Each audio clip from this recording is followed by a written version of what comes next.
No sé tú en qué te posicionas, más hacia dar la libertad al jugador o que domine un poco esos aspectos más micro.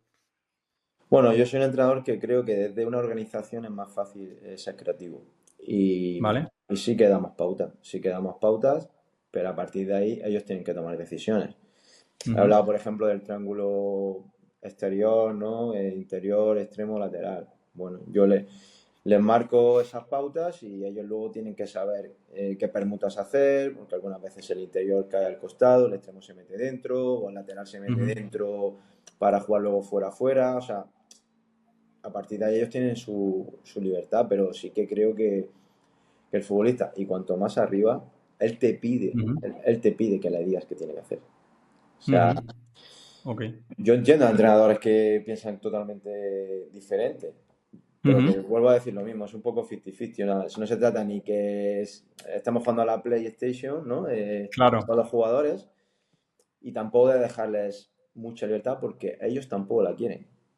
Ujú, Bien, y cuanto más jugadores de nivel, cuanto más arriba han jugado, más te exigen que tú le digas cuál es su rol, cuál es su plan de juego, o sea, más ujú. te lo exigen, es un poco contradictorio, ¿no? Se Me supone sorprende, que, sí. es que sí, pues me he encontrado ese tipo de casos y Ujú.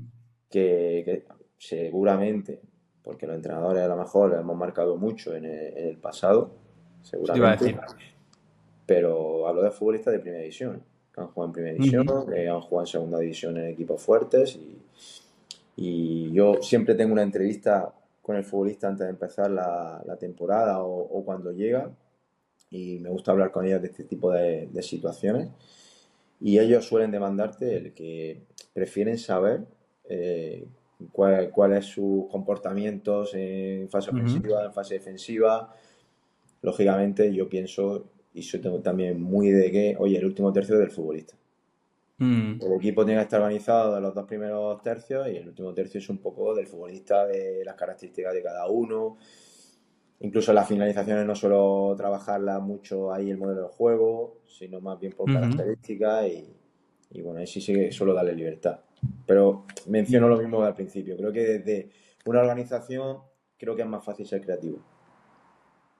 Estoy de acuerdo contigo, sobre todo lo que has dicho de que en la última fase donde quizá el jugador tiene que tener más esa libertad oye, ya llegado a este punto es más intuición y lo que yo sea capaz de identificar, lo que yo sea capaz de leer en la situación concreta, de si tirar por dentro, por fuera, asociarme, buscar el centro, buscar el golpeo, que eso tiene que ser un poco más de la práctica, del trabajo, del saber cómo está decidiendo en el entrenamiento, corregir esas decisiones, pero yo creo mucho, ¿no? por ejemplo, en esa autonomía. Además, sobre todo porque yo cuando veo, yo voy mucho al campo del Atleti, soy abonado, y veo al Cholo muchas veces en la banda y yo el otro día le decía, porque voy con mi padre, le decía, es imposible que los jugadores estén escuchando lo que dice el Cholo. Sí que grita, se ve que hace así gaspavientos, pero es imposible que los jugadores escuchen. Entonces, tiene que haber un momento en el que los jugadores al final actúan por intuición o miran al banquillo y a lo mejor ven una mano así, pero realmente luego es Lo, mucho caos y lo mucha que no, lo incertidumbre. que no se ha trabajado antes en los partidos, depende de los estadios, lógicamente, Uh -huh. no te escuchan. Y muchas veces,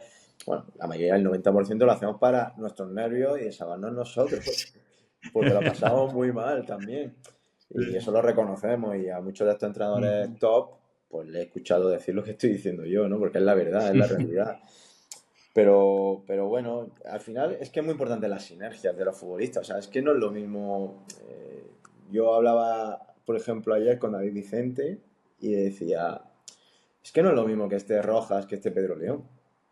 Claro, Es que tú ya no eres el mismo. O sea, tú no claro. puedes hacer el desdoblamiento por fuera a un jugador que lo que hay que darle el balón para que encare a otro Uh jugador que -huh. sea más asociativo y necesita que tú arrastres a un defensa. O sea, es que te cambia tu comportamiento, depende con quién juegues. Entonces, ¿qué vamos a estar cambiando todo, todas las semanas? Depende de quién va a jugar. Es muy Claro. difícil, es muy difícil. Entonces, sí que me gusta entrenar, trabajar muchas situaciones que se puedan encontrar, que nunca van a ser similares, pero Uh sí -huh. enfrentar la estructura y que ellos durante la semana pues vayan jugando. Pues si voy a jugar el domingo, me veo que voy a jugar con este extremo, pues que por lo menos haya algunas tareas en las que haya esas asociaciones con ese extremo o delantero Uh con media -huh. punta, dos centrales. O sea, hay situaciones en el campo y es que no puede ser lo mismo que juegue, yo sé, el año pasado, por ejemplo, no, por no solo hablar de este año, no es lo mismo que jugar, yo soy Castro y no es lo mismo jugar con Babín a jugar con Chema. Es que Ujú. te cambia y tú no puedes comportarte en el terreno de juego igual si tienes un compañero al lado de unas características diferentes a otras, creo. Ujú. Has tocado un tema súper interesante también con el que coincido mucho y estudio aquí con Bryce, que es un chico de metodología de FIFA y coincidía mucho precisamente en eso, en, yo también soy muy partidario de cuando hago un análisis de un equipo, de un rival, abordarlo mucho desde el individualismo más que desde lo colectivo, porque al final, obviamente hay patrones, obviamente hay conductas que se repiten, pero es que no es lo mismo, tú no puedes decir salida con el central derecho y dejar ese análisis ahí en simplemente lo que hace el central derecho por la posición, porque es que no es lo mismo que juega un central derecho que otro. Tendrá otras virtudes, otros defectos y otros gustos personales. Entonces, igual que tus jugadores, no es lo mismo de quién se rodeen, o sea, que mi extremo, mi lateral sea un lateral profundo ofensivo que va por el exterior, que me dobla por fuera, que uno que le gusta tenerla al pie. Entonces, claro, lo que tú dices, no voy a preparar al equipo en base a un rival que a lo mejor me cambia un lateral y ya cambio todo el planteamiento. No, pues allí tienen que ser capaces de identificar esas cosas y resolverlas también por ellos mismos. Eh, Perdona, no sé si vas a decir algo, Fran. Sí, sí, y además que depende de qué equipo seas, el rival te cambia mucho, ¿no? Cuando tú estás en un equipo que estás arriba de la tabla o que tu Ujú. proyecto es ese, los equipos que suelen cambiar son los rivales, además te van metiendo variantes y tal, al final es tu modelo de juego. Luego puedes ver matices de sabiendo que el rival te puede jugar con 5, pero luego llegas y te juega con 4 y dices, hostia, es que Claro. no vale de mucho. Entonces, a cuando estás en un equipo como Alcorcón en segunda división, por ejemplo, o aquel Almería que yo tenía, pues al final son equipos que al final sí que tienes que adaptar un poco a contra quién vas a jugar, ¿no? Porque al final de tú a Ujú. tú contra ciertos rivales es más difícil. Sin dejar de ser tú, Claro. pero es más difícil.